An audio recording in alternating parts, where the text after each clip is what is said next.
Baik, tentu saja kita sebelum menentukan tim-tim yang tadi saya sebutkan, yang pertama kan harus koordinasi. Dan kita juga bergerak atas permintaan. Itu negara Myanmar ini kan sementara ya dikuasai oleh junta militer. Sehingga tentu saja hubungan diplomatiknya tidak sama seperti negara-negara yang tidak dalam kondisi seperti itu. Tetapi dari pemerintah Myanmar yang junta militer sudah mengirimkan permintaan bantuan, ya, sehingga itu terus disikapi oleh Kementerian Luar Negeri, berkoordinasi, dan kita bisa masuk ke sana. Mereka tangan terbuka karena memang menunggu bantuan dari Indonesia. Nah, bandara yang bisa didarati itu bukan ibu kota Yangon, ya, karena Yangon dengan pusat bencana ini masih cukup jauh. Kondisi normal 4-5 jam, tapi sekarang karena terkena gempa bisa 12 jam jalan darat. Sehingga kita masuknya ke bandara Naypyidaw. Ya. Di sana sudah ada tim pendahulu yang berkoordinasi. Ya, TNI juga sudah masuk, Polri juga sudah masuk berkoordinasi untuk mengamankan, karena memang mungkin media tahu bahwa situasi keamanan di Myanmar masih tidak sebaik di negara kita. Tetapi hasil koordinasi terakhir dengan atas pertahanan di sana untuk Yangon dan Naypyidaw relatif aman. Ya, biasanya kalau dalam kondisi bencana, konflik-konflik lokal tuh mungkin berhentilah ya, karena semuanya fokus untuk membantu masyarakat yang terdampak. BNPB bertugas mengkoordinir semua operasional. Karena sesuai Undang-Undang Nomor 24 2007, ketika ada operasi tanggap darurat seperti sekarang, ya BNPB diberikan wewenang untuk mengkoordinir fungsi komando. Nah, tentu saja dari segi bertanggung jawab kelancaran operasi ini dari mulai awal sampai terakhir kepada Bapak Presiden Prabowo Subianto, termasuk anggaran. Basarnas tugasnya adalah mencari korban, pencarian pertolongan. Syukur-syukur masih ketemu yang hidup. Kalau kemarin kan di media masih ada yang bertahan, tapi kalaupun tidak hidup, ya nggak apa-apa.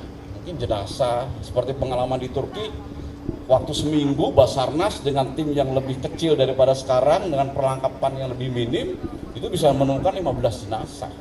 Luar biasa itu, kondisi cuacanya di bawah 0, dingin. Kalau sekarang cuaca di Myanmar relatif sama dengan Indonesia. Itu akan mencari. Nah, EMT tim kesehatan tentu saja ini memberikan pelayanan kesehatan bagi masyarakat terdampak. Ya. Tugasnya berapa lama? Saya kemarin menyarankan kepada pemerintah sebulan. Kenapa sebulan? Ini pengalaman berdasarkan di tempat-tempat lain. Kalau waktu di gempa Turki itu 3 minggu. Setelah itu pemerintah negara yang bencana sudah bisa mengambil alih karena sudah normal, sehingga kita bisa kembali. Kemudian Basnas, ya Basnas bagian dari pemerintah juga mendukung. Basnas siap 1x24 jam, baik personil maupun logistik. Dan untuk pengiriman ini kami prioritaskan logistik dari non pemerintah dulu. Kami semuanya diberangkatkan, kekurangannya adalah dipenuhi oleh pemerintah lewat BNPB. Dan sebagai informasi yang diminta dari negara Myanmar adalah kalau permakanan sudah banyak, mereka minta tempat berlindung. Karena yang tidak korban pun takut akan ada gempa-gempa susulan. Kan rekan-rekan media tahu, habis gempa 7,7 kan kemudian 6,4. Itu kalau 6,4, 7,7 itu di darat besar itu. Kalau di negara kita Cianjur itu 10 km di darat 5,6. Bayangin aja, udah hancurnya seperti itu. Ini 7,7 loh. Jadi kalau Mandala itu hampir rata itu sebagian itu. Gitu ya.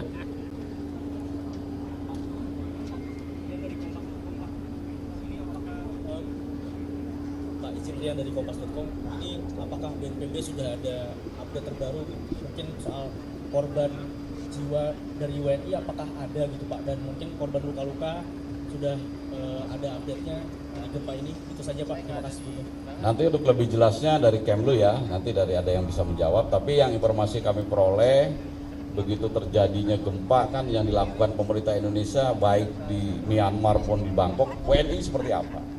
Nah, sejauh ini WNI aman, alhamdulillah, baik yang luka-luka apalagi korban jiwa tidak ada. Tetapi untuk lebih jelas update-nya nanti silahkan bertanya ke jajaran Kementerian Luar Negeri. gitu ya.